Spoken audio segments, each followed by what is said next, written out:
Hip disorders in the adult account for a large number of patients presenting to the orthopedic surgeon. It has been estimated that approximately 350,000 hip arthroplasties are being done every year throughout the world, and osteoarthritis of the hip would account for a vast majority of those. Hip fractures in the elderly afflict 5 per 1,000 age 70 to 79 and 20 per 1,000 age 80 to 89. With the proportion of elderly patients in the population increasing, the number of hip fractures being treated are likewise increasing. At a large orthopedic center, fractures of the proximal femur accounted for approximately 30% of admissions and for approximately 50% of hospital days in the orthopedic service. Problems about the hip are indeed not uncommon for the orthopedic surgeon to encounter. As outlined in the program, Introduction to the Musculoskeletal Examination, the examination of the hip likewise should proceed in an orderly fashion.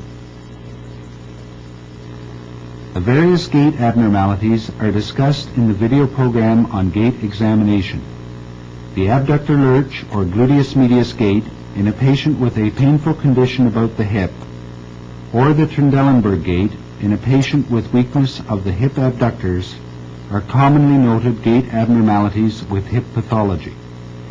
It is very important to observe the gait even as the patient is walking into the examining room. Ideally, the patient should be dressed in brief-type shorts to adequately examine the hip.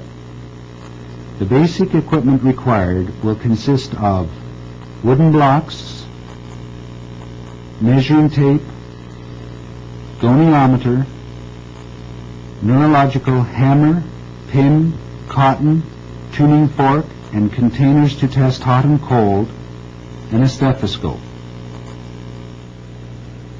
Inspection.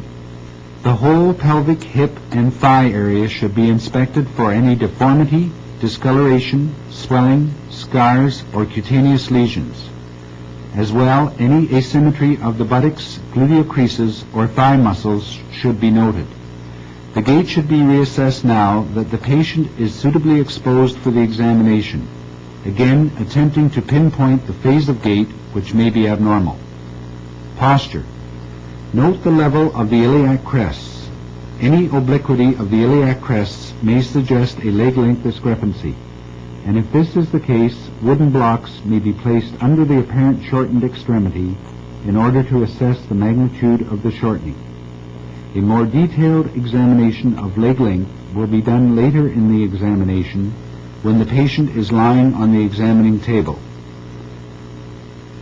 Observe the dimples overlying the posterior superior iliac spines. These again should be on the same horizontal line, and if not, there is an obliquity of the pelvis. The postural aspect of the lumbar spine should be noted at this time. An increase in the lumbar lordosis may suggest the presence of a hip flexion deformity. Palpation. Bony landmarks. To ascertain the underlying anatomy so that any pathology detected during the examination can be localized, it is necessary to identify the landmarks about the hip which are readily palpable.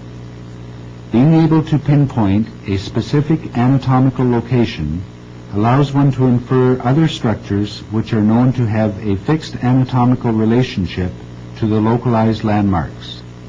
For example, the sciatic nerve is one halfway between the ischial tuberosity and the greater trochanter. While the patient is still standing, attention is turned to the front of the pelvic region. Iliac crests. The iliac crest can usually be identified by the index finger even in fairly obese patients.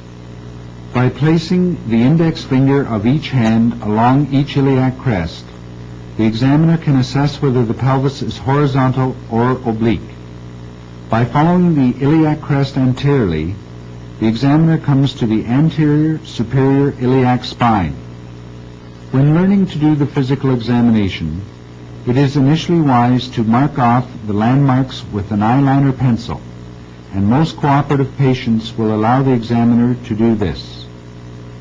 With the identified landmarks adequately illustrated, they can be used as reference points throughout the remainder of the examination. Iliac tubercle. The iliac tubercle is the widest part of the iliac crest and is palpable about 3 inches posteriorly from the anterior superior iliac spine. Greater trochanter. Moving the examining hand straight down from the region of the iliac tubercle, the posterior aspect of the greater trochanter can be palpated. With further palpation, the top of the greater trochanters can be identified, and normally these are at the same level, and to find otherwise would suggest some pathology about the hip, such as congenital dislocation of the hip. Pubic tubercles. As throughout the examination, a brief explanation of what you are going to do will allay any of the patient's fears. Return to the anterior superior iliac spines, and moving down along the inguinal crease or groin, the examiner can palpate a bony prominence just lateral to the symphysis pubis, the pubic tubercle. The two landmarks, the anterior superior iliac spine and the pubic tubercle, serve to identify the inguinal ligament which courses in a straight line between them. Palpation of posterior landmarks. This is best accomplished with the patient lying on the opposite side with the hip partially flexed. Posterior superior iliac spine. By returning to the iliac crest, the examiner can follow this posteriorly, and the palpable prominence which lies directly under the dimple, noted previously on inspection, is the posterior superior iliac spine.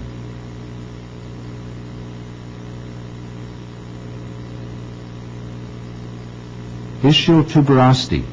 Starting at the posterior aspect of the greater trochanter and moving posteriorly, the examiner's fingers will encounter the prominent ischial tuberosity.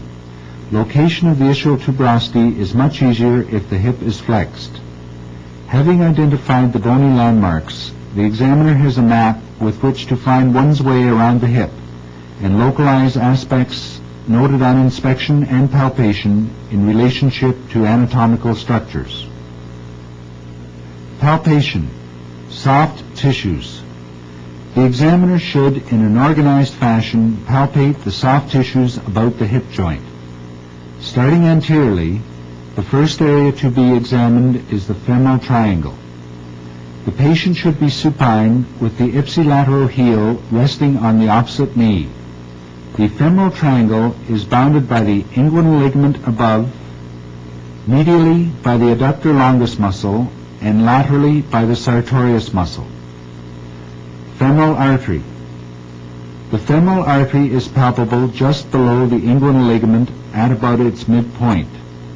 Remembering the vein-artery-nerve relationship, the locations of the femoral vein, nerve, and femoral canal can then be approximated. Lymph glands may be palpated in the region of the femoral triangle. Tenderness from an inflamed psoas bursa may also be elicited during palpation. Trochanteric bursa. To palpate the trochanteric bursa, the patient should lie on the opposite side with the hip flexed. The trochanteric bursa is that region that overlies the region of the greater trochanter, and tenderness to palpation in this region may indicate a bursitis or inflammation of the trochanteric bursa. Gluteus medius muscle. The region of the gluteus medius muscle extends upwards from the tip of the greater trochanter to the mid portion of the iliac crest. Sciatic nerve. The sciatic nerve is located midway between the greater trochanter and the ischial tuberosity. In a slim person, the actual cord-like nerve may be palpated. Ischial bursa. The ischial bursa overlies the ischial tuberosity and may be tender if inflamed. Range of motion. Active. The examiner must always document the range of motion by measurement with a goniometer. Abduction. With the patient supine, it is necessary to stabilize the pelvis with the forearm across the anterior superior iliac spines, and thus any pelvic contribution to the movement can be detected. The normal patient will be able to abduct approximately 45 degrees. Adduction. Adduction is the patient's ability to bring the leg from an abducted position to the midline and then cross the leg, which involves some flexion in order to clear the opposite leg. The degree of adduction from the midline is assessed with a goniometer and in the normal is approximately 20 degrees. The opposite leg may also be kept abducted and the movement of the leg being tested from the neutral to its maximum degree of adduction can be measured, and the normal is approximately 20 degrees of adduction. Flexion. The patient should be supine with the leg in the neutral position and the hip is bent up towards the chest. In order to test flexion, one must assure that the pelvis does not rotate in order to contribute to the amount of flexion at the hip. If the hand is kept under the lumbosacral spine, any pelvic rotation can be assessed. Normal flexion is approximately 135 degrees. Rotation. Rotation of the hip should be tested both in extension and in flexion with the leg in the neutral position. It is essential that one does not use the foot in order to measure degrees of rotation, because there is rotation alone at the foot and ankle, and this does not involve any movement of the hip. Internal rotation is normally about 35 degrees and external rotation about 45 degrees. Extension. With the patient lying prone, stabilize the pelvis against the examining table by placing the forearm across the posterior superior iliac spines. Have the patient bend the knee slightly to eliminate hamstring contribution to extension, and then have the patient lift the thigh off the table. Normal range of extension is approximately 10 degrees. It is also possible to assess ranges of motion that are frequently done in activities of daily living, and their loss may limit functional abilities. Flexion and adduction. This is the ability to cross one thigh over the other thigh in a sitting position. Flexion, abduction, and external rotation. This is the ability to place the lateral side of the ipsilateral foot on the opposite knee. Extension. This motion can be assessed by the ability of the patient to get off the chair with his arms crossed on his chest while keeping his back straight. As discussed in the introduction to the physical examination of the musculoskeletal system, if active motion is limited, it is also necessary to examine passive range of motion. That is, the motion performed by the examiner without the aid of the patient. To do a proper assessment of passive range of motion requires a completely relaxed and cooperative patient, and a brief description of the purpose and nature of the examination to the patient will allay their fears and aid in their cooperation. If from the history or earlier parts of the examination one expects pain to be produced, the patient should be instructed to tell the examiner when they begin to experience pain. Gentleness by the examiner will assist patient cooperation, and if the examiner feels that a certain motion will cause pain, this should be examined last. If the patient complains of pain, always ask the patient to describe its location. Although the examiner is testing hip motion, the pain may come from the back or knee, and hence pathology other than in the hip must be sought. The point at which pain begins and the maximum passive motion achieved should be documented by means of a goniometer. Flexion. The patient lies in the supine position, and the line between the anterior superior iliac spines should be perpendicular to the trunk.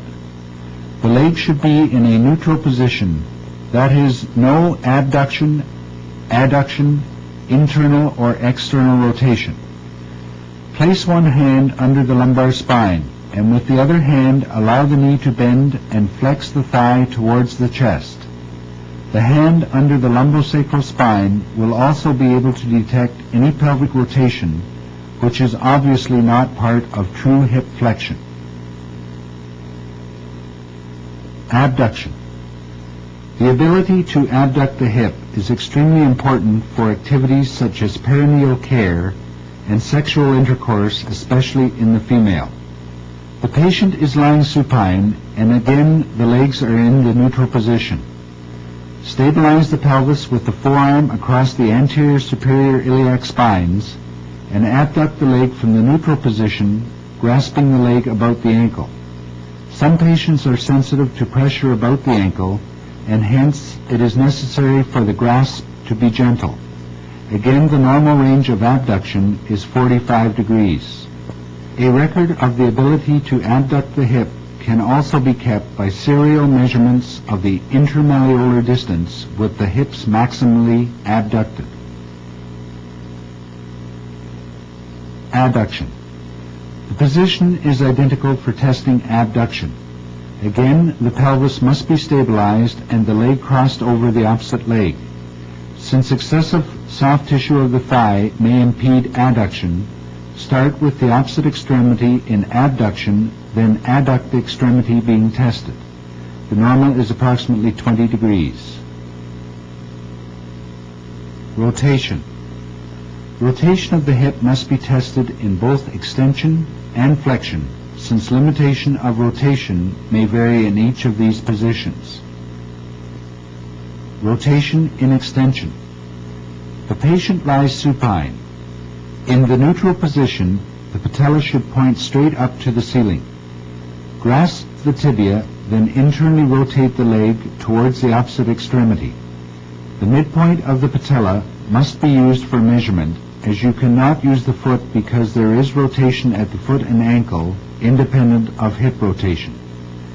External rotation is assessed by rotating the limb away from the opposite leg. Alternatively, rotation in extension can be assessed with the patient lying prone and the knee bent to 90 degrees. The tibia can be used as a lever and pointer, but remember that the motion being imparted to the hip and femur can be confusing.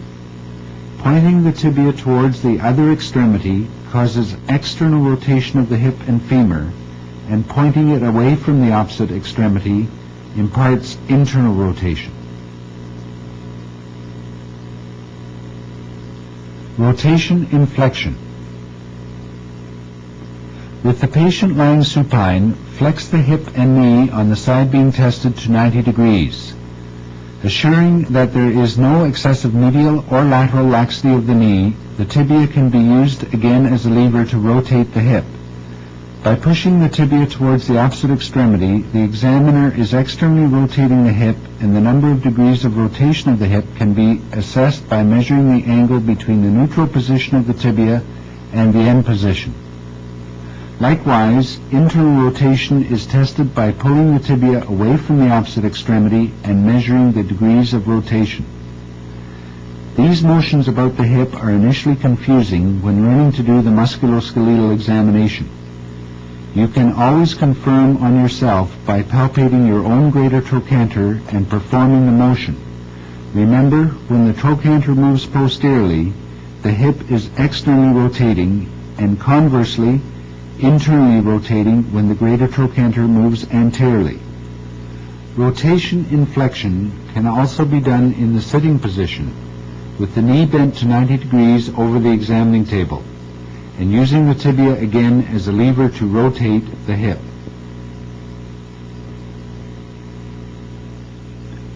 Neurological examination. The detailed neurological examination of the hip region is covered in the video program on the physical examination of the lumbar spine and the neurological examination of the lower extremities, but would normally be performed at this point in time in the examination of the hip. Special tests. Trendelenburg test. This test is designed to assess the functional activity of the gluteus medius muscle. The examiner sits behind the patient, who stands with weight evenly distributed on both legs. The examiner should place the index finger along each iliac crest. The patient is then instructed to raise one leg off the floor, flexing the hip up to approximately 90 degrees. The patient should keep the trunk perpendicular to the floor, as excessive leaning to the side of the supporting leg may negate a positive test. The examiner then observes what happens to the iliac crest on the side that is non-weight-bearing. If the gluteus medius is functioning normally on the weight-bearing side, the pelvis on the contralateral or non-weight-bearing side will remain horizontal or rise above the horizontal. This would be considered a negative Trendelenburg sign. If the gluteus medius on the weight-bearing side is not functioning normally, then the iliac crest on the non-supported side will drop below the horizontal, indicating a positive Trendelenburg test on the right side. Thomas test. It would seem that a patient with a fixed flexion deformity of the hip would not be able to put the corresponding foot on the ground or lie flat in bed. This is obviously not the case, and by increasing the lordosis of the lumbar spine, the patient is able to compensate for a fixed flexion deformity of the hip. The Thomas test is designed to detect and measure the magnitude of a fixed flexion deformity. In order to examine the right hip for a possible fixed flexion deformity, the patient lies supine and the examiner stands on the patient's right side. The examiner places his flat hand under the mid-lumbar spine. The patient's left leg is then flexed towards the chest until the lumbar spine is flattened against the examiner's hand. The patient then holds the left knee in order to maintain this position. The examiner then notes whether the right leg is lying flat on the examining table. If it is not, the angle of elevation can be measured and recorded as the amount of fixed flexion deformity of the hip. Two important points have to be considered when performing this test. 1. If there is a corresponding fixed flexion deformity of the ipsilateral knee, then obviously the thigh will not lie flat on the examining table. In this case, the leg being tested must be abducted to the side so that the lower leg is clear of the examining table, and thus the component caused by the fixed flexion deformity of the knee is eliminated. 2. If the flexion deformity of the hip is great, then as the opposite leg is brought up towards the chest, the leg with the hip flexion deformity may be suspended in the air, and this may be very painful for the patient. In this case, it is best to flex both thighs to the chest, and after stabilizing the spine and the pelvis, gradually lower the affected leg to the point of stopping and measure the magnitude of the fixed flexion deformity. Leg length discrepancy. If during the examination it is noted that the pelvis is not horizontal when the patient is standing with both feet on the ground, this suggests the possibility that one leg may be shorter. The examiner thus has to determine if the discrepancy is true or apparent. True shortening is due to an actual decrease in the extremity length either in the femur or the tibia. Apparent discrepancy is due to a fixed obliquity of the pelvis or a fixed flexion, abduction, or adduction contracture of the hip. True shortening. It is first necessary to measure true leg length. The patient lies supine and the pelvis should be horizontal across the examining table. Both legs should be in the neutral position or in a position perpendicular to the plane of the anterior superior iliac spines. A tape measure is then placed at the anterior superior iliac spine, and the distance to the tip of the lateral malleolus is measured. Many authors suggest measuring to the medial malleolus, but I find that excessive thigh girth or atrophy can influence the measurement. The measurement for each extremity is performed identically and recorded. If a true discrepancy is found, the examiner can then assess whether the discrepancy lies in the tibia or the femur. The patient, again lying supine, flexes the knees to approximately 90 degrees. The examiner then observes from the side. If one knee projects further anteriorly than the other, then the femur on that side is longer. If one knee is higher than the other, then the tibia on that side is longer. Obviously, this is an approximate assessment only, and it is necessary to obtain a radiological scanogram to more accurately measure bony length. Apparent leg length discrepancy. If a true leg length discrepancy has not been found, but it appears from observing the patient that a discrepancy exists, this may be due to an apparent leg length discrepancy. In this case, the legs are placed parallel to each other, and this is the usual position that the patient will assume on the examining table. The legs are not placed perpendicular to the pelvis or the line joining the anterior superior iliac spines. The measurement is then taken from the umbilicus or xiphisternal junction to the medial malleolus. This is done for both legs, and the difference will be the apparent leg length discrepancy if there was no true leg length discrepancy. Ober test. The patient lies on the side opposite to that being tested. The examiner then abducts the thigh as far as possible while keeping neutral rotation, flexion, and extension of the hip. The knee is flexed to 90 degrees. The leg is then lowered towards the opposite leg, and if the medial aspects of the knees contact each other, then the Ober test is negative. If the thigh remains elevated, that is, does not contact the opposite leg, then the Ober test is positive, and this signifies a tightness or contracture of the fascia lata or iliotibial band. Such a positive test may be found in myelomeningocele or polio. This completes the detailed examination of the adult hip, but remember that related areas such as the lumbar spine, abdomen, knee, and thigh must be included in the examination of the hip.